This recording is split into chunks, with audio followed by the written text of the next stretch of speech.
Prado Esteban Diezma prefiere definirse como mujer, madre y persona antes que por ningún perfil profesional o función de experta en algún campo. Como mujer, como madre de 3 hijas y como persona del espacio y el tiempo en el que nació, se ha sentido siempre comprometida con los grandes problemas humanos e históricos de su época. Y por eso decidió acometer aquellas tareas que entendía necesarias sin estar previamente preparada para ellas. Porque colaborar en comprender y mejorar la sociedad en que se vive es el primer deber de todo ser humano. Desde esa vocación, comprometida, autodidacta y no especializada, ha abordado un puñado de problemas que entiende fundamentales en aras de abrir procesos hacia la regeneración de una sociedad enferma y una civilización declinante que se ha hecho ajena a toda noción de verdad y de virtud.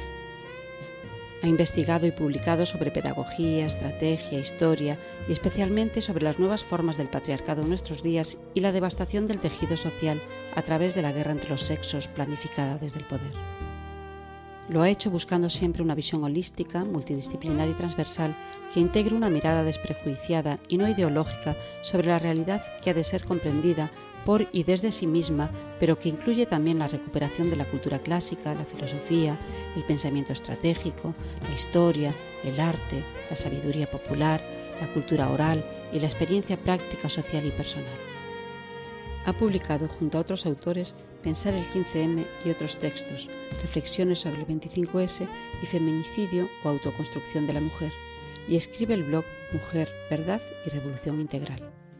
No le interesa el conocimiento como elemento decorativo, superfluo o inútil. Lo entiende como un instrumento para la transformación radical del mundo y no lo puede ver separado de la lucha personal y social por la virtud, la verdad, la convivencia y la libertad. Concibe la regeneración del pueblo a través del combate por autoconstruirse como sujeto colectivo con proyecto propio y excelencia en los actos para llevarlo a cabo. Pero ese proceso tiene que comenzar por cada uno de nosotros, pues el pueblo es la suma colectiva de los actos personales.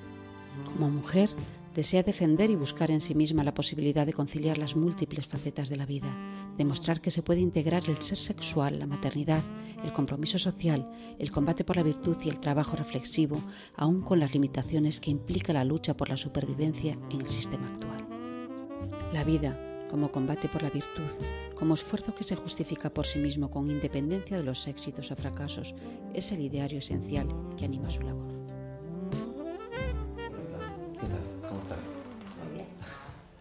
Bueno, otra vez juntos, una vez más, continuando con esta serie de colaboraciones que ya venimos realizando desde hace un tiempo. Bueno, mira, hay quien te califica de feminista divergente y otros de antifeminista. Yo querría que te califiques tú en relación a este asunto. Buena pregunta. Pues yo voy a reivindicar para mí la indefinición. No solo en este asunto, sino en casi todos los asuntos de la vida, he preferido yo quedarme indefinida por un motivo elemental, que es que cuando alguien cuando la vida se dirige hacia la búsqueda de la verdad de las cosas, de la realidad de las cosas, no admite generalmente calificaciones, ¿no? Yo estoy muy en contra de todas las doctrinas, de los dogmas, de las ideologías, y por lo tanto no quiero ascribirme a ninguna de ellas, porque entiendo que casi todas las ideologías contienen algún rasgo de verdad, ¿no? Pero casi todas contienen sobre todo una masa de falsedad o de definiciones exageradamente dogmáticas. Yo estoy en contra de las doctrinas. Por lo tanto, yo no me califico, nunca me he calificado de feminista, jamás, pero tampoco quiero calificarme de antifeminista. Desearía extraer de las corrientes feministas aquella verdad que contienen, ¿no? Porque creo que es importante para las mujeres la búsqueda de la verdad de las cosas por encima de los intereses, ¿no? ¿Cuáles serían las verdades que rescatarías en el feminismo? Bueno, pues mira, por ejemplo, un texto que a mí me iluminó mucho, ¿no? y que me conectó con una parte de mi experiencia personal es la mística de la feminidad de Betty Friedan, ¿no? El análisis, el estudio que allí se hace de la creación de una figura monstruosa que es el ama de casa, ¿no? En los Estados Unidos de los años 40 y 50, me parece que tenía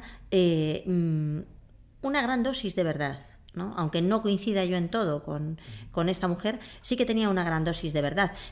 Hay una dosis de verdad también en las críticas que se han hecho a las limitaciones jurídicas que el patriarcado ha impuesto a las mujeres, ¿no? En el caso del patriarcado liberal, nosotros en Feminicidio, Autoconstrucción de la Mujer hemos hablado mucho de ese tema, ¿no? Y aclaramos que efectivamente es una nocividad enorme.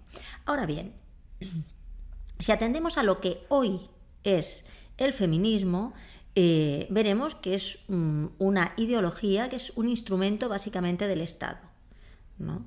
Es un instrumento del Estado, no de las mujeres, es decir, no representa a las mujeres, representa sobre todo a las instituciones. Es verdad que hoy se sostiene toda esta trama de ideas o de planteamientos, se sostienen sobre la base de una enorme cantidad de recursos y de dinero, sobre todo de recursos dinerarios, pero de recursos de todo tipo, que ofrecen las instituciones, ¿no? A pesar de eso, no ha convencido, no ha conseguido establecerse en la sociedad como algo que verdaderamente se conecte con ella, ¿no? Hace relativamente poco El País hizo una encuesta y se produce, ¿no?, que solamente el 1,7% de los hombres y mujeres de lo que llaman España se define como feminista. Es, por tanto, una ínfima minoría, ¿no? Estamos hablando, por lo tanto, de una ideología que es absolutamente minoritaria, a la que le damos a veces un exceso de reconocimiento. Bueno, porque verdaderamente, aun siendo minoritaria, tiene una voz exageradamente grande, ¿no?, frente a la que tenemos quienes no estamos contenidos en esas fórmulas, ¿no? Bueno, eso es así precisamente porque forma parte del poder. Si no fuera así, creo que no sería nada. Si hoy se dejara de subvencionar las corrientes feministas, se liquidarían en muy poco tiempo. Esa es mi posición, ¿no? Sobre todo me gustaría eso, que quedara claro que no quiero definirme ni como feminista ni como antifeminista, ¿no? También reconozco que hay gente que a la búsqueda, mujeres o hombres, ¿no?, que a la búsqueda de la verdad deciden usar ese término para sí, ¿no? Bueno, pues en una idea de que hay que recuperar lo femenino, ¿no? Pero verdaderamente el feminismo nunca, o por lo menos el que conocemos hoy, no es una recuperación de lo femenino, sino justamente lo contrario. O sea, hay una misoginia implícita, ¿no? Bueno, yo he hablado mucho de Simone de Beauvoir, de lo que supone el odio al cuerpo, el odio a las funciones femeninas en general, el odio a la fisiología de la feminidad, ¿no? La consideración de que hay una inferioridad, ¿no?, contenida en nuestro propio soma, ¿no?, en nuestra corporalidad, ¿no? Eso verdaderamente es una monstruosidad, ¿no?, como tal. Bueno, tú sueles decir que la situación de la mujer ha empeorado sustancialmente en la sociedad actual. Nos gustaría que desarrolles esta idea. Pues sí. Hay como una especie de acuerdo institucional, ¿no?, o de axioma establecido de que las mujeres hemos progresado, sobre todo a partir del siglo XX, ha habido un progreso de la mujer, una mejoría sustancial, una serie de conquistas. Se nos habla constantemente de las conquistas femeninas, ¿no? Yo siempre he tenido dudas respecto a ello, y como respecto a tantas cosas, ¿no? Y he descubierto, ¿no?, la poca importancia o la poca presencia que tiene la experiencia en nuestra sociedad, ¿no? Cuando uno salta desde los dogmas, ¿no?, desde las doctrinas sobre las cosas, al mundo de la experiencia, al mundo de la biografía, ¿no?, de las mujeres, te das cuenta que casi ninguna mujer podemos defender nuestra biografía como sustancialmente mejor que la de nuestras ancestras, ¿no? No podemos hacerlo cuando vamos hacia lo particular, lo personal, ¿no? ¿Por qué? Porque verdaderamente la situación de las mujeres ha empeorado. Si nos paramos a mirar los dramas femeninos del presente, veremos que hay un conjunto de cosas de orden bastante terrible. Por ejemplo, el suicidio femenino se está disparando en un tramo de edad que es entre los 30 y los 34 años, ¿no? Sigue siendo, por supuesto, muy inferior al de los hombres, ¿eh? Alguna gente puede interpretar que no hay un crecimiento del suicidio femenino en general, sino un crecimiento del suicidio femenino en ese tramo de edad. Entre los 30 y los 34 años, el suicidio se ha convertido en la primera causa de muerte de las mujeres. Esto es algo terrible, porque estamos hablando de la edad más fértil, más enérgica, ¿no?, de la feminidad. Algo está pasando ahí. Estamos viendo que el consumo de psicofármacos se dispara en flecha, sobre todo entre las mujeres, y que la enfermedad mental escala puestos, ¿no?, en el orden de las causas de muerte, ¿no?, para la mujer. Enfermedades como la anorexia, que están siendo principalmente femeninas, no totalmente femeninas, crecen en flecha en nuestra sociedad. Bien, como podemos decir, cuando el equilibrio psíquico, ¿no?, y el equilibrio vital, existencial de las mujeres se está destruyendo, ¿cómo podemos decir que estamos mejorando?, ¿no? Entonces, aquí hay una serie de elementos. O sea, la vida de las mujeres no solo no ha mejorado, sino que ha empeorado sustancialmente. El trabajo ocupa la mayor parte de la energía vital, ¿no?, de la energía existencial de las mujeres. Un trabajo que en el 99,9% de los casos es un trabajo que no es creativo, ¿no?, que no es estimulante, ¿no?, que no es creador, ¿no? Entonces, sino que es un trabajo embrutecedor. Un trabajo siempre dirigido, un trabajo a menudo, digamos, brutal desde el punto de vista existencial. Entonces, vemos que a las mujeres se nos prohíbe la maternidad. Se niega cada vez de una forma más profunda la maternidad. Hoy la decisión de ser madres no está en relación con las necesidades íntimas, ¿no?, con los deseos de las mujeres, sino más bien con un conjunto de estructuras, intereses, necesidades que son externos. Por ejemplo, la mayor, digamos, importancia en la decisión de ser o no ser madres, ¿no?, o de continuar un embarazo o abortar, la tiene sobre todo el trabajo, ¿no? Es decir, la empresa es quien decide, no por nosotras. Entonces, esto es algo muy grave, ¿no? La represión de la sexualidad es brutal en nuestra sociedad. De eso me gustaría que luego habláramos más. Ahora quiero solo citarlo porque se supone que somos una sociedad muy sexualmente libre, pero verdaderamente los problemas derivados de la represión sexual son muy fuertes en las mujeres. Mientras que en la sociedad victoriana, cuando se estudia, ¿no?, la sociedad victoriana y la represión sexual y las enorme cantidad de enfermedades que crecen alrededor de esa represión, es algo que a la gente se le olvida, que solo afectaba a las mujeres de las clases altas, ¿no? Es decir, solo afectaba a las mujeres con un estatus social determinado, porque las mujeres del pueblo no vivían en esa represión sexual. Hoy sí que se ha democratizado la represión, hoy hay una represión real, que luego me gustaría que habláramos más en concreto, ¿no? Entonces, ¿qué está sucediendo con la situación de las mujeres? La situación de las mujeres está empeorando sustancialmente, pero no se comprende. Y no se comprende también porque se ha descontextualizado de todo su entorno, ¿no?, de lo que significa. Sucede que nadie ve que no solo empeora la situación de las mujeres, también empeora la situación de los hombres.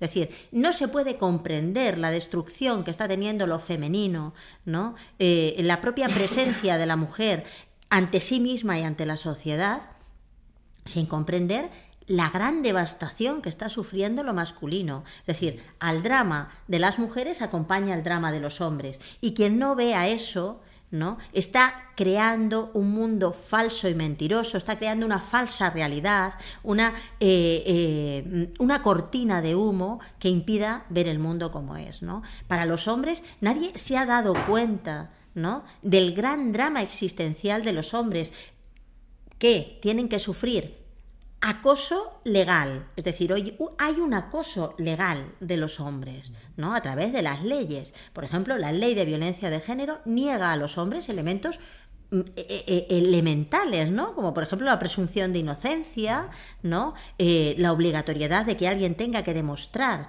que se ha cometido un delito. Eso son cosas, y la ley de violencia de género no solo persigue a hombres concretos que son denunciados, sino que persigue la masculinidad en su conjunto, porque en su preámbulo ha definido que toda relación heterosexual es una relación de dominación, ¿no? Por lo tanto, todos los hombres son en sí mismos, por el hecho de serlo, por el hecho de ser hombres, ¿no?, son dominadores, ¿no? Nadie se ha dado cuenta de que los hombres, por ejemplo, son el 95% de los muertos en accidentes laborales, ¿no?, porque han sido llevados en masa a las profesiones más peligrosas, ¿no?, y porque el capitalismo presente no cumple los mínimos, ¿no?, de seguridad hacia los trabajadores. Nadie se ha dado cuenta que la disfunción sexual masculina se está ampliando de una forma. ¿Cuánto dolor hay contenido en esa imposibilidad de llevar a cabo, ¿no?, la propia sexualidad, los propios impulsos sexuales, por miedo, por angustia, por dramas, por traumas, ¿no? Nadie se ha dado cuenta de que hay una persecución de lo masculino en nuestra sociedad, y mucho más una persecución de lo macho, es decir, de los elementos biológicos de la sexualidad del hombre. Todas estas cosas, todos estos elementos, hay una destrucción de la figura del padre, una desaparición, ¿no?, de la paternidad. Por ejemplo, ahora la ley de violencia de género se quiere ampliar, se quiere hacer una ampliación de su, digamos, estructura, sobre todo persiguiendo el contacto de los hombres acusados de malos tratos con sus hijos, ¿no? Esto lo está haciendo la derecha española de una forma muy, muy sistemática, ¿no? Bueno, a pesar de que se le presupone a la derecha, ¿no?, una defensa, ¿no?, de la función de la familia o la función del padre, ¿no? La función del padre en nuestra sociedad es fundamental, es muy importante, ¿no? Entonces, ¿qué está sucediendo? Bueno, cuando se trata de ver la situación de las mujeres o la situación de los hombres descontextualizada o enfrentada entre sí, se está viendo lo que no existe. Verdaderamente lo que está empeorando es la situación del sujeto, del individuo, del pueblo, ¿no?, en toda nuestra sociedad. Entonces, bueno, cuando Félix Rodrigo y yo escribimos, ¿no?, Feminicidio, autoconstrucción de la mujer, estudiamos una parte. Estudiamos de forma concreta y particular, ¿no?, una parte de cómo se ha desarrollado una estrategia en los últimos 200 o 250 años, ¿no?, para mutar radicalmente la sociedad, para ampliar radicalmente la presencia del Estado en la sociedad y disminuir la presencia de toda asociación horizontal, ¿no? Entonces, claro, es posible cuando, como hoy el pensamiento, la estructura, ¿no?, en la que se ve la realidad es tan parcializada, ¿no?, está tan especializada, nadie es capaz de ver que los problemas de las mujeres no están fuera de esa situación, ¿no? El problema de la mujer forma parte de un proyecto estratégico, ¿no?, que tenía como objetivo cosas que yo espero que al final de esta conversación se hayan trabado, ¿no?, como elemento. Por eso yo, además de estudiar la situación de las mujeres, he querido estudiar, ¿no?, la forma, he dedicado bastante tiempo al estudio de la estrategia, que me parece una cuestión fundamental, y a estudiar también cómo se ha llevado a cabo el Estado la estrategia de destrucción del pueblo, porque en última instancia creo que lo que hay que desarrollar es una estrategia inversa, ¿no? Una estrategia de recuperación, ¿no? de las estructuras de vida horizontal, ¿no? De vida colectiva, ¿no? Entonces, claro, en 1812, cuando las Cortes de Cádiz, ¿no? Se reúnen para crear la Constitución, ¿no? La primera Constitución liberal,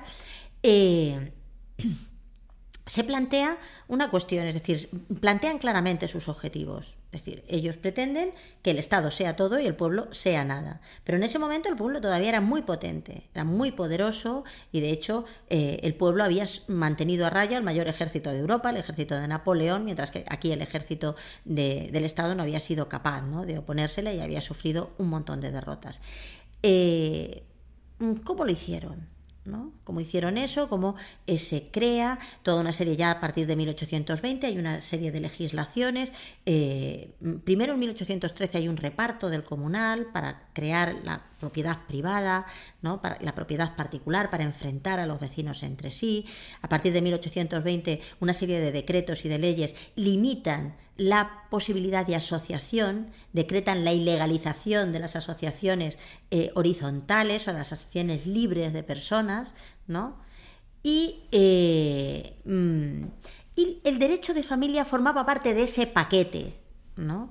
El derecho de familia que se realiza, ¿no? A través del Código Civil de 1889, ¿no?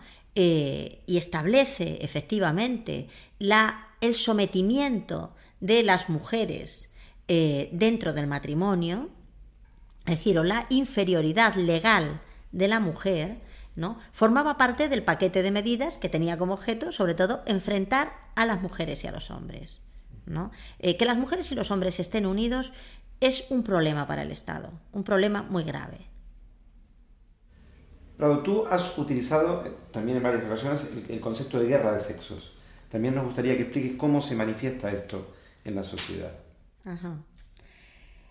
Pues bueno, precisamente el Código Civil del que hablaba, el Código Civil de 1889, ya establece una diferenciación legal, ¿no? Del estatuto de las mujeres y los hombres dentro de las funciones públicas, ¿no? Esto, en definitiva, pretendía ordenar la sociedad de una forma jerarquizada, pero no le da el poder a los hombres. En realidad, a quien da el poder estas situaciones al Estado. Es decir, el Estado ordena a los hombres y a las mujeres y jerarquiza toda la sociedad en función de unos principios. Entonces, el objetivo era, por supuesto, aumentar el poder, pero el objetivo también era enfrentar a los de abajo, ¿no? Esto en realidad durante todo el siglo XIX y principios del XX no se había conseguido, es decir, existía una realidad legal por un lado, ¿no? Y existía la vida por otro, ¿no? Y aunque es cierto que se fueron creando más divisiones dentro de la comunidad horizontal y roturas dentro de la existencia anterior de una familia extensa, ¿no? Que generaba unas relaciones múltiples, variadas, fértiles, ¿no? Y que sostenía a unos individuos muy fuertes que tenían mucha capacidad de enfrentamiento con el poder. Si bien es verdad que todo eso se estaba consiguiendo, también es cierto que las mujeres y los hombres se sentían siempre concernidos los unos por los problemas de los otros. Este sentirse concernidos, este estar muy asociados, ¿no? en todo lo que significa la vida, pues es muy peligroso y muy problemático. Por ejemplo, por lo general, aquí en el siglo XIX, los motines de quintas los iniciaban las mujeres, ¿no? Que en realidad a ellas no eran llamadas a quintas, ¿no? Por lo tanto, había una permanente conexión, ¿no? De las necesidades y los intereses. No se consideraban que los intereses tuvieran un rasgo de género o de sexo. Entonces, de sexo. Se consideraba que los problemas pertenecían a la comunidad, ¿no?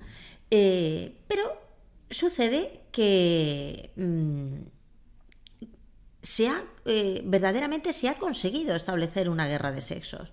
Se ha conseguido establecer una guerra de sexos que tiene muchas, digamos, viene desde muchos instrumentos o elementos, ¿no? Por un lado está la pura ideología, es decir, se establece una revisión de la historia, una reactualización de la realidad, ¿no?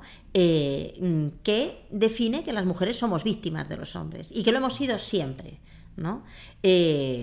Todo esto se hace de una forma sistemática y con un adoctrinamiento muy fuerte de la sociedad. Por ejemplo, aquí, en 1948, María Lafitte, condesa de Campo Alange, publica un texto bastante importante que se titula La secreta guerra de los sexos, ¿no? Este término, la secreta guerra de los sexos, lo había utilizado Spengler en la decadencia de Occidente, ¿no? Y ella lo toma de ahí. Este libro, publicado en 1948, es decir, el franquismo más, de la primera etapa del franquismo, ¿no? Cuando todavía el maquis está actuando, aunque ya casi derrotado. En una situación en el que el pueblo sufre una derrota social brutal, ¿no? Este libro plantea, de nuevo, cómo el patriarcado ha sido creado por los hombres para maltratar a las mujeres, cómo a las mujeres se les obliga a ser madres, es decir, María Lafitte escribe esto y dice que nunca se ha permitido a las mujeres utilizar su energía maternal en actividades extramaternales. Es decir, es un libro profundamente antimaternalista y estamos hablando del año 48. Ese libro tiene una segunda edición en el año 50. Y en esta segunda edición, puesto que ya había aparecido en Francia en el año 1949 el libro de Simone de Beauvoir, El segundo sexo, María Lafitte lo cita muy elogiosamente, ¿no? Es decir, en realidad el libro de la condesa de Campo Alange y el de la Beauvoir tienen una estructura muy pareja, muy similar, ¿no? Entonces, en ese sentido, la española, ¿no? la aristócrata española hubiera sido pionera, ¿no? en la estructura del discurso, ¿no? Sobre la guerra de los sexos. Pero lógicamente, una persona que estaba vinculada a la sección femenina y a Franco no era tan vendible, ¿no? Como una francesa más filósofa y más bohemia, ¿no? Como Simone de Beauvoir. Yo creo que ese es el motivo por el cual el libro de la Beauvoir ha sido el que se ha tomado, ¿no? Como referencia. Pero aconsejo que se lea el otro, porque cualquiera que lo lea verá que la estructura ideológica es la misma, ¿no? Esa guerra de los sexos tiene esa estructura, ¿no? de lo ideológico, que por ejemplo se establece también a partir de la conferencia de Beijing, ¿no? Y en la que las mujeres y los hombres aparecen como dos especies separadas, ¿no? Cuyos problemas no se tocan, ¿no? Están los problemas de los hombres y los problemas de las mujeres. Bueno, todo esto es la parte ideológica. Pero claro, las ideas por sí mismas no pueden modificar completamente la sociedad. Las ideas son limitadas, ¿no? Entonces, la sociedad se ha ido, creando a partir de un conjunto de estructuras, ¿no? La guerra de los sexos se crea también a partir de un conjunto de estructuras. Una primera estructura era la destrucción de la familia. La destrucción de la familia la lleva a cabo sobre todo el franquismo. El franquismo, al lanzar a 6 millones de personas desde el campo a la ciudad en un tiempo muy pequeño, ¿no? De los años 50 a los 70, hay aquí una masa de desplazamiento brutal, ¿no? Y al expulsar a los hombres del ámbito familiar y del ámbito de la vida integrada, ¿no? Al desestructurar la economía familiar, expulsar al padre, genera la primera guerra de los sexos, ¿no? Era muy fácil enfrentar a los hombres y a las mujeres cuando, por un lado, a los hombres se les lanza a un trabajo embrutecedor, bestial, ¿no? En el que muchos hombres lo tenían que pasar. Por ejemplo, se crea el fumador compulsivo, ¿no? Ante una vida que era una vida inenarrable de enorme destructividad, ¿no? De un trabajo incesante. La gente que venía desde los pueblos a las ciudades, los hombres, trabajaban 12, 14, 15 horas diarias, ¿no? Y a la vez encerrar a las mujeres en un espacio doméstico miserable, sórdido, ¿no? Chabolas verticales, mujeres encerradas, cociéndose en su propia miseria existencial, ¿no? Creando unas neurosis brutales. La neurosis del ama de casa es una de las cosas que se han generado muchos estudios, ¿no? Como elemento, ¿no? Entonces, en esa... Y unos hijos que tampoco sabían ni de dónde eran, ni cuáles eran sus raíces, ¿no? Generan unas relaciones tan potentemente destructivas, ¿no? Genera tanta insatisfacción, tanto trauma, que desde ahí era muy fácil organizar una guerra, ¿no? Una guerra culpando al otro de lo que era una función de las estructuras del poder, ¿no? Lo de culpar a los hombres de ser misóginos y maltratadores de las mujeres no es algo que haya sucedido hace poco aquí con la ley de violencia de género, ¿no? Yo ahora estoy escribiendo la segunda parte de Feminicidio, autoconstrucción de la mujer, ¿no? Que tendrá un capítulo largo dedicado al estudio del franquismo. Nadie puede entender nuestra sociedad sin conocer el franquismo, ¿no? Y entonces te das cuenta que ya la sección femenina empezó a insultar a los hombres, no a todos los hombres, a los hombres del campo, ¿no? A los hombres del campo, del mundo rural, ¿no? De maltratar a sus mujeres, ¿no? De ahí lo ha tomado, es decir, de las mujeres de la falange española, ¿no? De las mujeres que defendían el proyecto franquista, es de donde se ha tomado esa falacia, esa acusación, ¿no? Esa ofensa, ¿no? Sobre nuestros ancestros, que todavía colea, ¿no? Yo siempre digo que a esta gente les gusta insultar, claro, insultar a nuestros abuelos, a nuestras abuelas también, porque ellas se dejaban maltratar, ¿no? Y que eran aquella gente que hizo frente a Napoleón, que hizo frente a Franco, ¿no? Que hizo frente a la Guardia Civil, que hizo frente, es decir, a esa gente se les insulta permanentemente, ¿no? Se les tilda de machistas, se les tilda de maltratadores, se les tilda de violentos, mientras se está defendiendo a todas las instituciones del Estado, mientras está defendiendo el proyecto de la sección femenina de la falange española, ¿no? De una forma sistemática.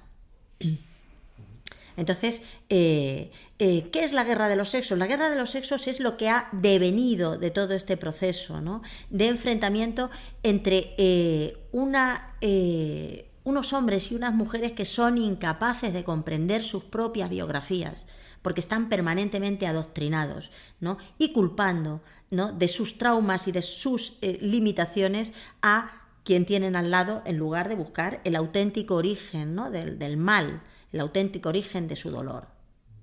Pero hay una tercera cuestión en esta guerra de sexos, un tercer elemento, ¿no? Una tercera pata, ¿no? de esta creación, que tiene que ver con nuestra propia naturaleza, es decir, la complejidad de nuestra naturaleza. El Estado, el poder, ha utilizado algo que es real, ¿no? El dimorfismo sexual, la divergencia y la tensión entre los sexos existe objetivamente. Las mujeres y los hombres no somos iguales en el plano erótico, en el plano sexual, ¿no? Y hay un conflicto real o una divergencia latente, ¿no? En nuestra vida.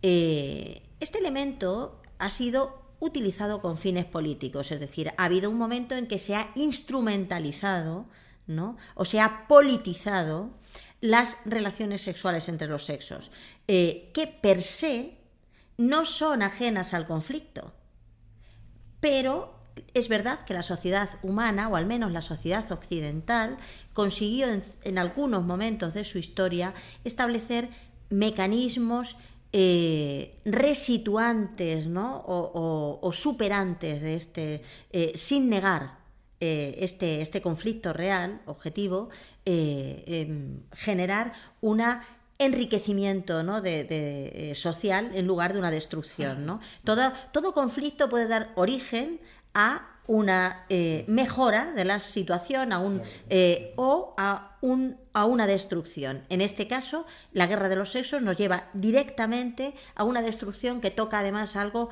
que es ya muy humano, toca la propia condición humana, ¿no?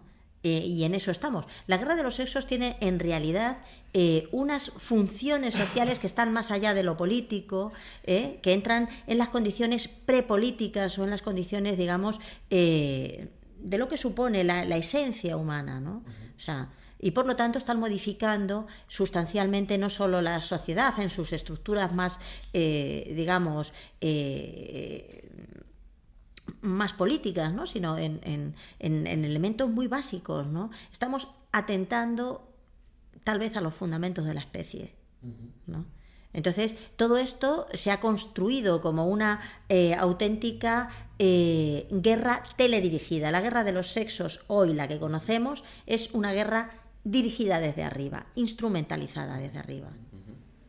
Es interesante este punto porque justamente yo quería hablar de un concepto que últimamente está muy de moda, que son las teorías de la conspiración o la conspiranoia, porque evidentemente la lectura que tú haces de la realidad pone a un poder casi omnipotente que está dirigiendo desde arriba nuestra voluntad, no solo nuestras acciones, sino nuestra voluntad. ¿Y cuál es ese poder? ¿Existe ese poder? ¿Qué es eso? ¿No? Me gustaría que profundices un poquito en eso, ¿no? Claro, el poder existe. Sería ridículo decir que no existe el poder en un mundo lleno de ejércitos, de estados, de instrumentos, de organización, ¿no?, de gobierno. Existe el poder porque existe el gobierno de la sociedad, ¿no?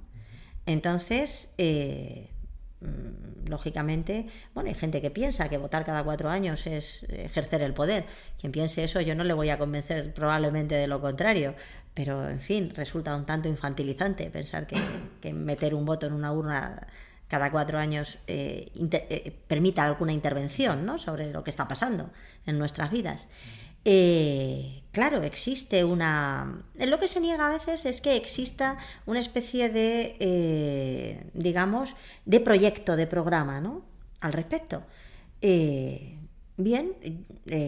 Las sociedades, los gobiernos, los estados y las grandes potencias, es decir, existen el poder en muchos planos, no existe un solo poder, ni el poder está en manos de un grupo muy pequeño de personas, ¿no? Eso no existe, ¿no? Existen poderes en muchos planos, hoy además hay poderes que se enfrentan entre sí, ¿no? Hay muchas potencias, pero en última instancia nosotros pertenecemos a un ámbito de poder, ¿no? Y en ese ámbito efectivamente hay una estrategia de la que nosotros formamos parte como conejillos de India.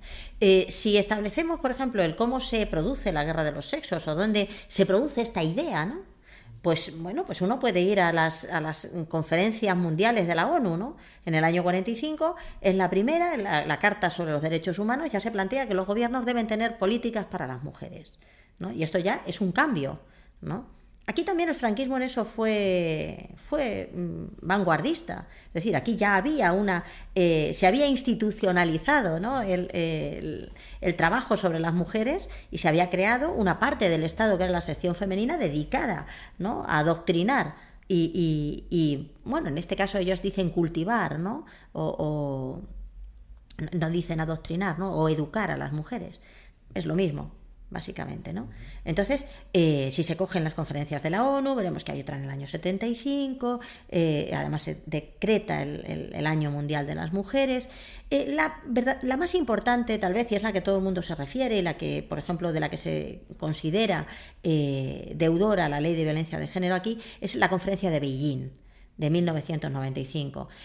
Cuando yo leí las conclusiones de la Conferencia de Beijing, resultan difíciles de interpretar, leídas así, porque es una exposición muy suave, ¿no?, muy lineal, muy elemental, ¿no? Y realmente la primera vez que lo leí dije, es que esto no dice nada. Pero la volví a leer una segunda vez. Me dejaba un mal regusto en el estómago, ¿no? Como me ha pasado con tantas cosas a lo largo de la vida, primero fue un rechazo desde la víscera, ¿no? Algo que no terminaba de encajar, ¿no? en esto. Y después fue el buscar, ¿no? Racionalmente qué es lo que quería decir ese, ¿no? Y claro, finalmente me di cuenta de lo que he dicho antes, se presenta a las mujeres y a los hombres como dos especies separadas. Nada concierne de la misma manera o de la misma forma, ¿no? A las mujeres y a los hombres. Entonces, se habla, por ejemplo, de la pobreza femenina, se habla de la guerra y las mujeres, pero no se habla de la pobreza masculina ni de la guerra y de los hombres, ¿no? Entonces, hay algo siniestro, ¿no? En esta forma de presentar a los sexos como radicalmente separados, ¿no? Entonces, lo que desde el punto de vista biológico es una realidad, es decir, nuestra separación, desde el punto de vista social no lo es. Es decir, desde el punto de vista social, los hombres y las mujeres compartimos destino. Y eso es lo que se rompe en esa exposición de motivos, en esa conferencia. Por otro lado, digamos, todos los estados hoy tienen estrategias. Todo el mundo sabe que hay una estrategia nacional para la defensa que no conocemos porque son documentos secretos. Es decir, aquí veréis que en la prensa aparece en un momento una referencia, ¿no? Una referencia porque hay una rueda de prensa y algún portavoz de los gobiernos da 3-4 pinceladas sobre la estrategia nacional, que se ha cambiado hace unos años, se ha hecho una nueva estrategia nacional, ¿no? Pero nosotros no conocemos los fundamentos, nunca se hacen públicas esos documentos, no se hacen públicos, ¿no? Y aunque aquí hay una ley de transparencia y otras cosas así, la cantidad de documentos clasificados como secretos es altísima. Por lo tanto, claro que hay una estrategia, claro que hay un orden establecido en el cual nosotros estamos sometidos y estamos sujetos sin que podamos, porque no lo conocemos, ¿no? Podamos saber qué se está haciendo con nuestras vidas, ¿no? ¿Y qué te parece que se está haciendo con nuestra vida? O sea, ¿cuál es el objetivo de esto final? ¿Hacia dónde nos dirigen o hacia dónde se dirigen ellos? Este tema es muy complejo. Vamos a ver. Si volvemos a retomar, ¿no? lo que antes he comentado, es decir, hay una estrategia establecida desde la Revolución Liberal, ¿no? de cómo abordar una realidad en ese momento, que es la existencia del no Estado, ¿no? O del otro sujeto, del sujeto que no es el Estado, que no es el poder, ¿no? Ese sujeto, el sujeto pueblo, es un sujeto poderoso todavía, en el mundo preliberal, que tiene sus propias instituciones y tiene sus propias leyes, ¿no? Es decir, el derecho consuetudinario, es decir, ni siquiera se rigen por la ley del poder, por la ley del Estado. Entonces a ese sujeto colectivo, ese sujeto potente, se le aborda desde de la parte más exterior de su estructura, ¿no? Y entonces se inicia desde la parte económica, a desmontar todo su mundo económico, es decir, la propiedad comunal, la propiedad colectiva de la tierra, las instituciones de apoyo mutuo, las instituciones vecinales, de cooperación, ¿no? De solidaridad entre los pares, ¿no? Entonces se empieza desmontando, digamos, sus estructuras. Luego se entra en la primera estructura, digamos, primaria, ¿no? Que son los vínculos biológicos, ¿no? Que es la familia extensa, los vínculos del linaje, de la sangre, ¿no? que dan estructura a la asociación de lo humano como tal, ¿no?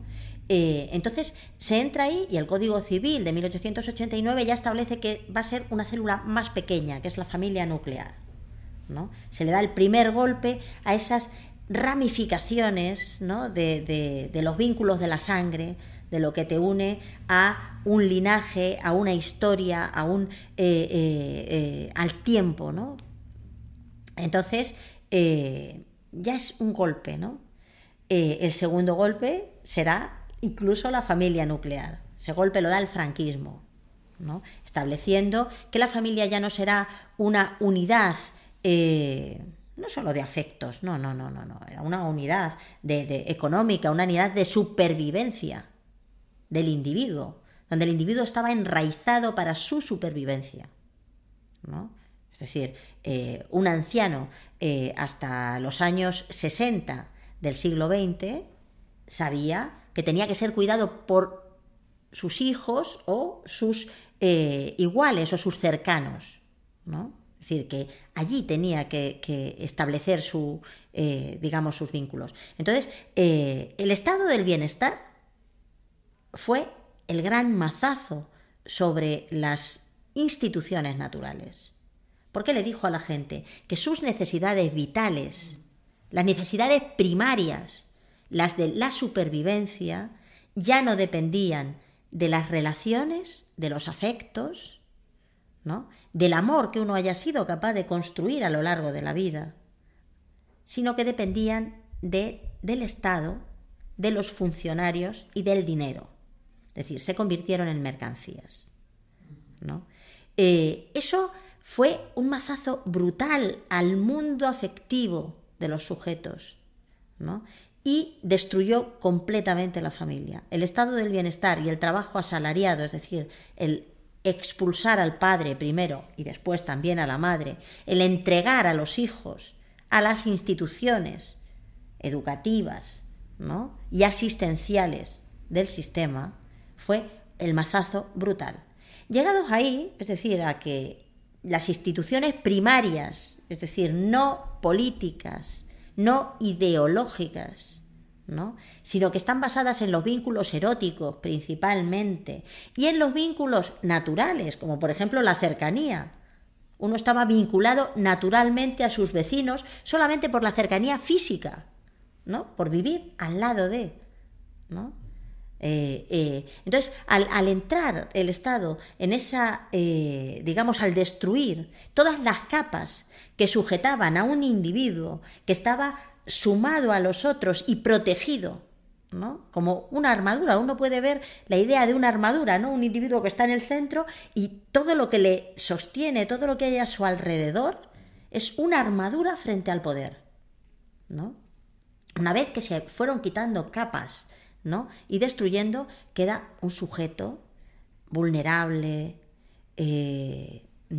asustado, ¿no? Manipulable, sobre todo vulnerable, ¿no? y en ese sujeto ya es fácil entrar. En eso estamos ahora. Es decir, ese sujeto ya no tiene un eros autoconstruido, ya no le pertenece ni siquiera su propia biología. Sería bueno que expliques lo de la autoconstrucción, que también es un término que utilizas bastante. Si querés lo dejamos para dentro un ratito. Sí, efectivamente. Entonces, ¿cómo se construía un sujeto del pasado, ¿no? Yo he hablado de autoconstrucción. Alguien me corrigió hace poco y me dijo, no hay auto, porque siempre hay una heteroconstrucción, efectivamente. Yo digo, sí hay una autoconstrucción con la masa de elementos que cada sujeto recogemos de nuestro entorno. Es decir, ningún sujeto puede construirse desde dentro de sí mismo, salvo de una forma tan elemental que casi no sería humano, ¿no? Entonces, es verdad que lo que cada ser humano porta dentro, porque sí hay una parte interior propia o natural o una idiosincrasia especial de cada uno de nosotros, ¿no? Y lo que recibe de fuera, esa engarce, ¿no? de todo lo recibido, de toda la masa, que cuanto más rica sea, más heterogénea, más divergente, ¿no? más material tiene uno, ¿no? para autoconstruirse.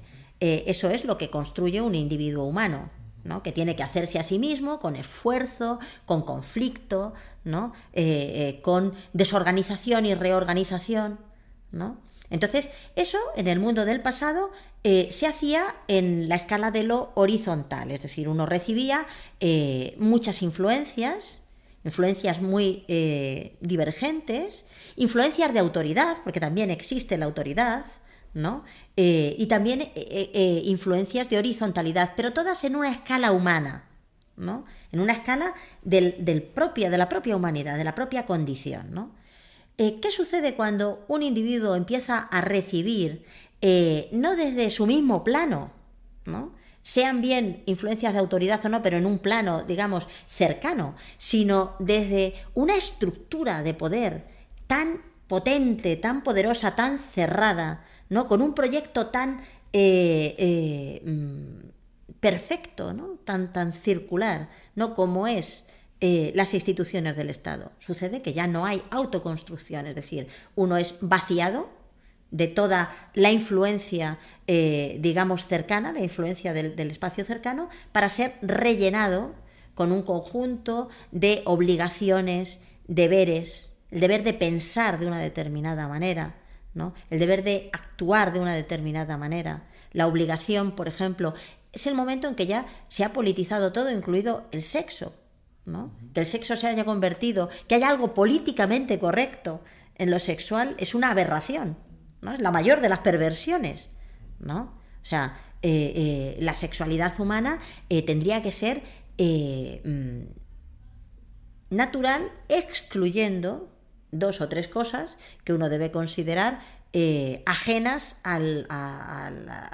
digamos, a la moralidad básica, ¿no?, de los sujetos. Pero bueno, son muy pocas cosas, ¿no? Entonces, ¿cómo se ha conseguido, digamos, destruir esa posibilidad de que de que un sujeto, de que un ser humano construya su propio yo con lo que le viene del entorno natural, es decir, del entorno de los cercanos? Pues a través de la intromisión del Estado. Yo vuelvo a apelar a la autoconstrucción, ¿no?, que hoy no puede ser como era en el pasado. Es decir, hoy autoconstruirse es una lucha, ¿no?, contra la enajenación del poder o de la capacidad, de la posibilidad, ¿no?, de asumir los propios proyectos vitales, la propia estrategia vital, ¿no?, la construcción del propio yo en todos los ámbitos, ¿no?, incluido el ámbito de lo erótico, de los afectos,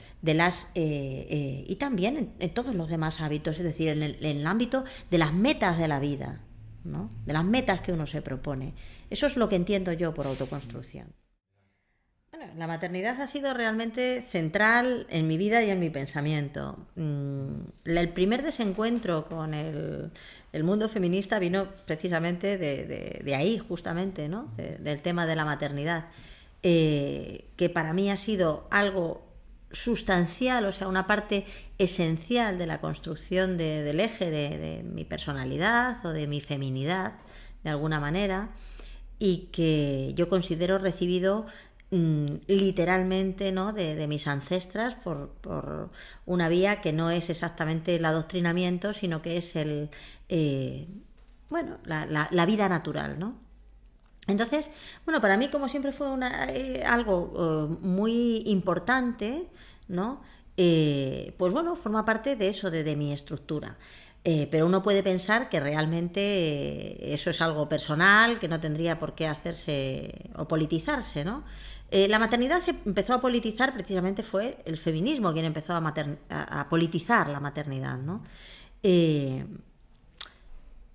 Pero sobre todo, digamos, el asunto tiene muchas caras, ¿no? Por ejemplo, ¿alguien cree que es viable demográficamente, ¿no?, una sociedad como la sociedad de lo que llaman España, ¿no?, con 1,3, tal vez menos, tal vez estemos ya en 1,2 hijos por mujer, ¿no? ¿Alguien cree que es viable una sociedad que se derrumba completamente en la destrucción física, biológica, ¿no?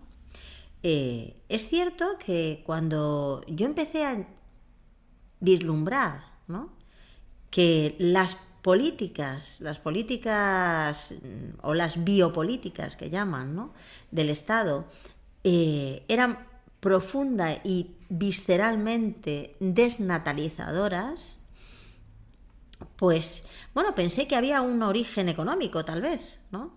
Es cierto que los países que reciben emigración, bueno, obtienen de ello una ventaja económica, ¿no? Reciben a una población que ha hecho un gasto en su lugar de origen, ¿no? El gasto de formarse, ¿no? De crecer, y viene en la mejor edad, en la edad más productiva, aparece en otro entorno económico distinto, a dejar esa huella, ¿no? Esa huella de riqueza. Bien, es verdad, ¿no? Esto. Pero, sin embargo, no puede explicarlo todo. Es decir, porque ahora mismo la situación en el Estado español es bastante inviable en el terreno económico y en el terreno... Y, sin embargo, las políticas desnatalistas no han mudado en lo más mínimo.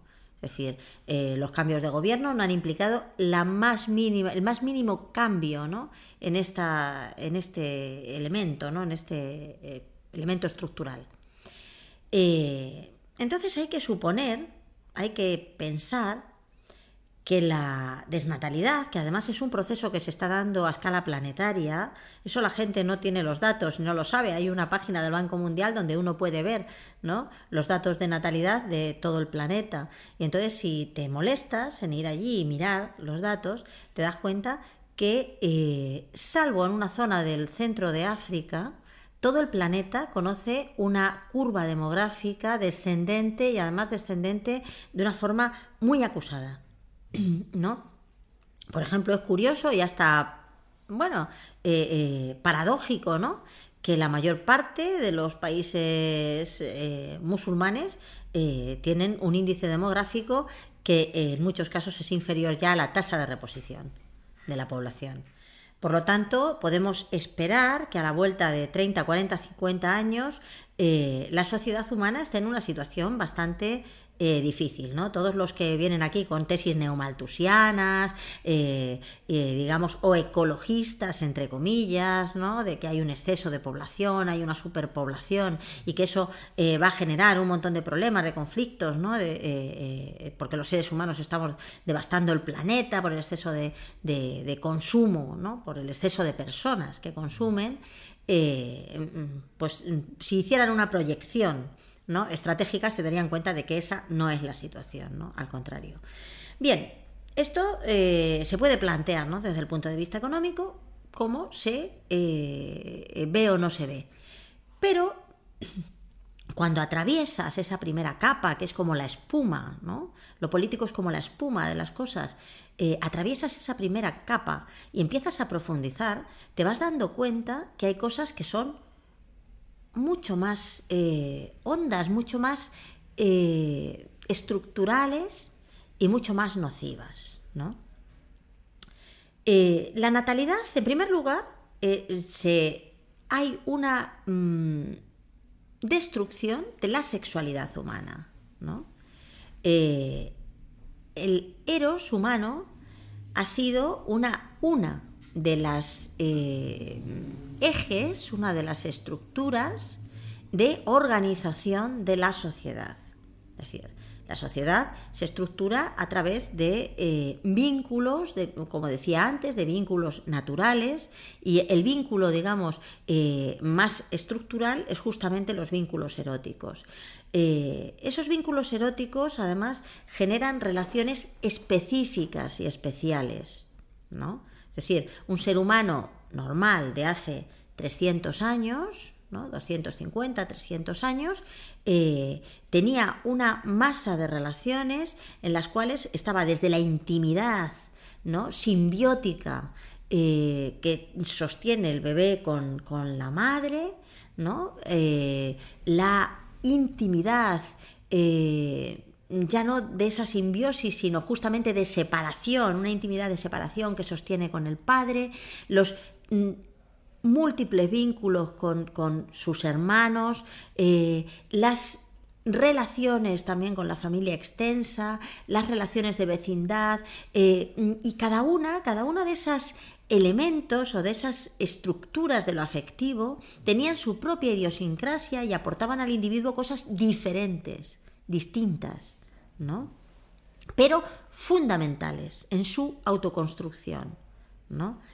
Entonces, de repente te das cuenta que la intervención sobre la natalidad está teniendo un resultado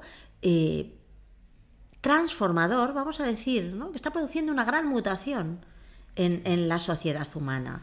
¿Qué es lo primero que se interviene? Se interviene el parto. Se interviene el parto, aquí es el franquismo quien lleva a las mujeres a los hospitales a parir, ¿no? La teoría es que en el pasado las mujeres morían en masa en los partos. Bueno, eso es mentira. Es mentira, salvo para las mujeres de las clases altas que eran atendidas por médicos, ¿no? Que efectivamente morían en masa porque no se cuidaban las medidas higiénicas básicas.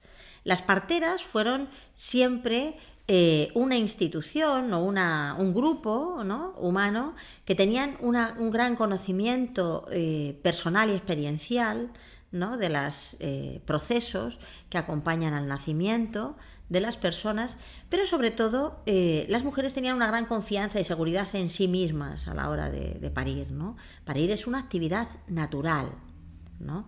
Somos mamíferas y en principio nadie nos tiene que decir, ¿no? cómo hemos de parir, ¿no? Igual que nadie nos dice cómo hemos de respirar, ¿no? Son funciones naturalmente inscritas en nuestra estructura biológica, ¿no? Pero de repente llegaron una gente y empezaron a mandarnos a los hospitales a parir. Eso, vuelvo a insistir, lo hizo el franquismo. El franquismo les dice a las mujeres que no pueden por sí mismas, no deben por sí mismas acceder a esa situación y que tienen que ser atendidas, ¿no? Bien.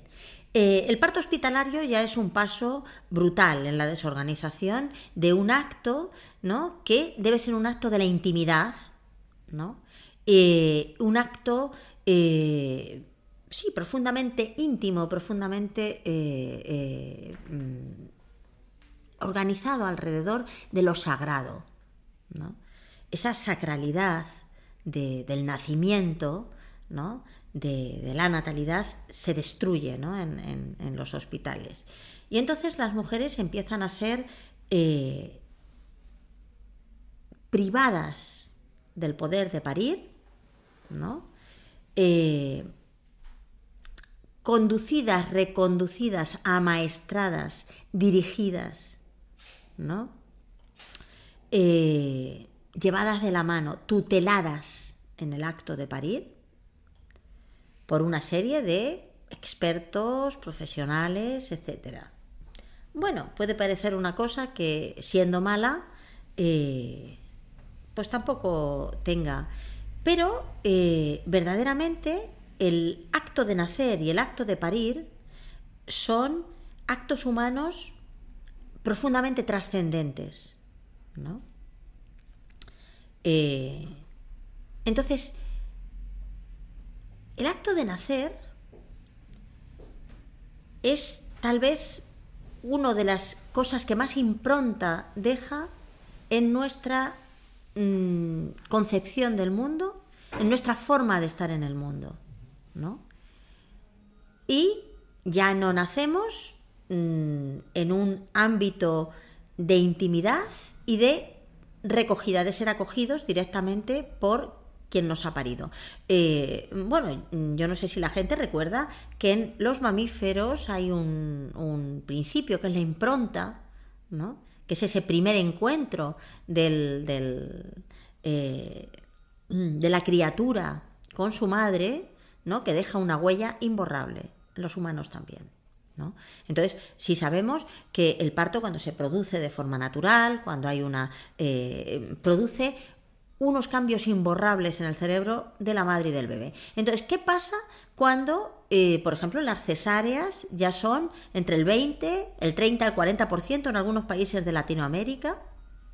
¿no? Y por lo tanto, un porcentaje muy alto de niños nacen sin haber entrado en ese proceso hormonal especial, específico, ¿no?, del parto natural. Es decir, sino que se les ha sencillamente extraído del útero materno. Pues no sabemos lo que pasa. Pasa que esos cambios que se deben de producir de forma natural ya no se producen, ¿no? Pero entonces sucede que ya no solo está comprometido el parto, sino que todos los actos eróticos humanos, el parto también lo es, ¿no?, están siendo intervenidos. Hay una intervención sobre los actos primarios, ¿no?, sobre los impulsos y los actos primarios humanos, ¿no? Y entonces vemos que de repente nos dice el periódico más importante, el periódico médico más importante del mundo, The Lancet, ¿no?, dice que la disfunción sexual masculina será la epidemia del siglo XXI. Bien, resulta que de repente algo que es natural, es decir, el coito, la cópula humana, empieza a ser algo extraordinario, ¿no?, que se está desestructurando hasta, no sé, dejar una situación de devastación, ¿no? ¿Qué está pasando con los actos eróticos humanos? No lo sabemos porque verdaderamente esa información es muy difícil de recopilar, ¿no? Y casi todos mentimos por el miedo, la vergüenza, la angustia, el trauma que supone, ¿no?, que nuestra vida erótica sea tan triste y tan pobre. Pero realmente así es, ¿no? Entonces, hay una mentira que se sostiene sobre la idea de que vivimos en una sociedad eróticamente libre, cuando verdaderamente nos encontramos en una situación de completa devastación de todos los actos, digamos, más primarios, de las necesidades más primarias, ¿no?, de las personas. Entonces, la maternidad es un elemento fundamental porque estructura los ejes del mundo de los afectos. El primer encuentro con la madre es, digamos, garantiza la seguridad, ¿no?, la tranquilidad respecto del otro, es decir, el tener un universo, digamos, seguro, ¿no?, afectivo, al que uno entregarse. Entonces, ese estado genera unos vínculos, unas relaciones que hacen un ser fuerte, porque se siente protegido. En el momento de máxima vulnerabilidad es protegido, ¿no? Bueno, pues eso ya no pasa hoy. O sea, ¿qué pasa cuando a alguien al nacer le arrancan, ¿no?, y le apartan, ¿no?, y le secuestran? Unos extraños, gente que no huele, no habla, no tienes esa conexión, ¿no? Y además al que no le importas. Bueno, pues puede ser que pase que vayamos hacia una sociedad de autistas, ¿no?, de autistas funcionales o de autistas disfuncionales, no lo sabemos. En parte esto es un experimento, ¿no? Entonces, ¿qué pasa cuando se ha llegado a tal artificialización, ¿no?, de los actos humanos básicos que ya la concepción en un porcentaje cada vez más alto se produce fuera de donde es su naturaleza le llevaría, ¿no?, es decir, fuera del cuerpo de la madre? ¿Qué pasa cuando sucede eso? Un embrión humano, desde el primer momento de la concepción, empieza a intercambiar su ADN con el de su madre. Es decir, hay un intercambio permanente y empieza a hacer ese, digamos, baile de genético, ¿no?, esa fusión, ¿no?, que tal vez sea, todo acto erótico humano tiende hacia la fusión, ¿no?, hacia la entrega, hacia digamos, hacia romper los límites del yo, ¿no?, los límites de la propia persona, del propio cuerpo, ¿no? Entonces, eso sucede desde el mismo momento de la concepción. ¿Qué pasa cuando no hay nada con lo que ese embrión puede intercambiar porque está en un cubo de hidrógeno líquido, ¿no?, congelado? ¿Qué pasa cuando alguien no es el producto de la pasión humana? ¿No? Cuando un ser humano no es el producto de un acto de pasión, de amor, de encuentro, ¿no? Sino que se ha producido en un laboratorio. No lo sabemos con exactitud, ¿no? Pero algo pasa casi seguro, ¿no? En esa desorganización. Entonces, la persecución de la masculinidad ha generado una destrucción de la sexualidad masculina sin precedentes. Tal vez nunca en la historia de la humanidad estuvo tan comprometida el futuro de la especie directamente, ¿no? La idea de los úteros de alquiler, que ahora se consideran como una solución al derecho, ¿no?, de ser madres o padres de todo el mundo, ¿no? Como si la vida fuera un derecho. La vida no puede ser un derecho. La vida es la vida, ¿no? Entonces, los úteros de alquiler presagian ya, ¿qué presagian sino las granjas humanas?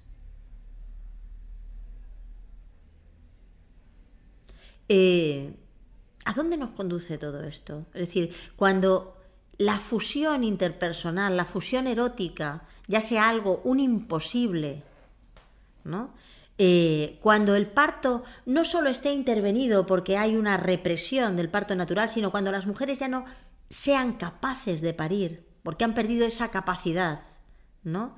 Cuando nuestro sistema hormonal esté completamente alterado y la oxitocina, que es la hormona que está presente en casi todos los actos de amor y casi todos los actos eróticos, ¿no?, de los seres humanos, empiece a atrofiarse, ¿qué clase de especie, ¿no?, va a emerger de todo eso? Entonces, ahora mismo nos enfrentamos a situaciones que pueden parecer de una distopía, ¿no?, de ciencia ficción. Y sin embargo están aquí, a la puerta de nuestra casa. A la puerta de nuestra casa está, en realidad, como dice Michel Odan, la epigenética existe y los caracteres, digamos, adquiridos se hacen hereditarios y crean mutaciones muy rápidas, ¿no? Entonces, las ovejas domesticadas, ¿no?, tardan muy poco tiempo en perder su masa cerebral, en encogerla, en limitarla. ¿Qué va a ser de los humanos domesticados? Estamos sometidos a un proceso de domesticación, ¿no?, y de intervención de grado superlativo. ¿Qué va a ser de nosotros? Entonces, ¿y por dónde salimos de esto? Es decir, ¿cuál es el camino de vuelta? ¿Cómo vislumbras entonces la salida a todo esto? Bueno, no sabemos si hay salida o no hay salida. Entonces, la posibilidad de que no haya salida existe, por lo tanto, y debe ser aceptada. Eso es una cuestión importante, ¿no? Yo creo que en primer lugar hay que tomar conciencia, ¿no?, de cuál es la situación, aceptar la realidad tal como es decir, no intentar maquillarla, no intentar, digamos, buscar salidas escapistas. La realidad es la que es, estamos en una situación tal vez única, ¿no?, en la historia de la humanidad, en la que puede no haber una salida, no ya para la civilización, ¿no?, sino incluso para la especie. Sí. Entonces, esto tiene que ser aceptado, ¿no? La segunda cosa que hay que aceptar es nuestra propia responsabilidad en esta situación, ¿no? Siempre cabe vislumbrar estos elementos como algo externo, es decir, algo que nos ha sido impuesto, y entonces entramos otra vez en el ciclo, ¿no?, en el bucle de la victimización, ¿no?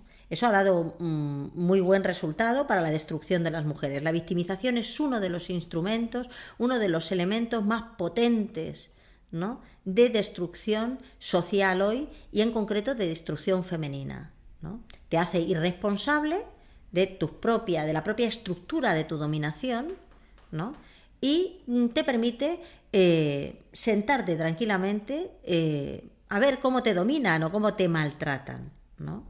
O sea, sin tomar la responsabilidad de tu propia dignidad. de establecer o buscar tu propia dignidad. Entonces, puesto que nosotros somos responsables en cierta medida de todos estos procesos que habría que llamar procesos de deshumanización, ¿no? También somos responsables de rehumanizarnos. Tenemos que pensar cuál es el camino de vuelta, como decía antes, hay que pensar en el camino de vuelta, ¿no? Hacia nuestra propia rehumanización. Eso, en primer lugar, hay que plantearlo como una obligación, no como un derecho. Hay que salir por fin de la idea de que vivimos en una sociedad de los derechos. La sociedad de los derechos es la sociedad de los esclavos, ¿no? O sea, es la sociedad en la que mi iniciativa no tiene ningún sitio, ¿no? Por lo tanto, la sociedad de la no libertad, ¿no? Una sociedad de la libertad solo puede ser una sociedad de los deberes, de las obligaciones, de las exigencias.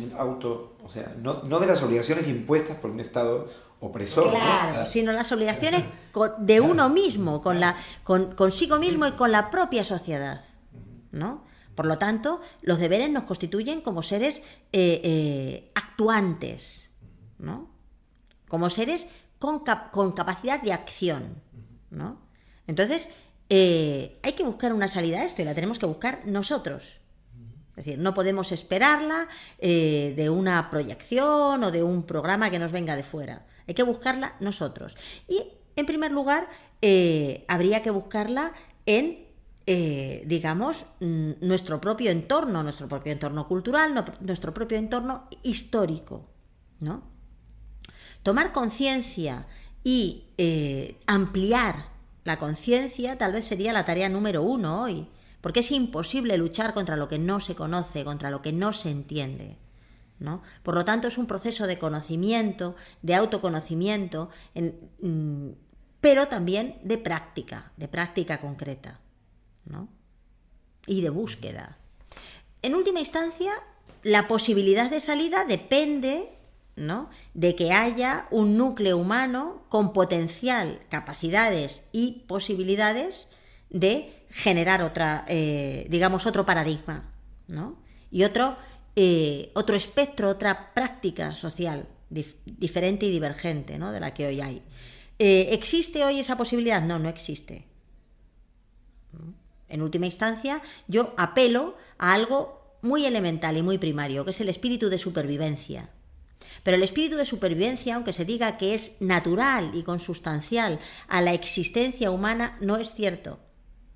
Eso no es verdad, ¿no?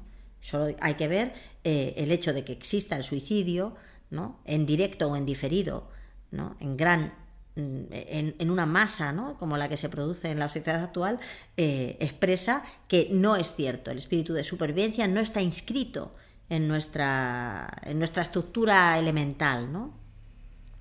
Por lo tanto, digamos como recapitulación, ¿no?, que tenemos que aceptar la posibilidad de que no haya salida y la necesidad de que seamos nosotros, cada uno de nosotros, quien asuma la responsabilidad de buscarla.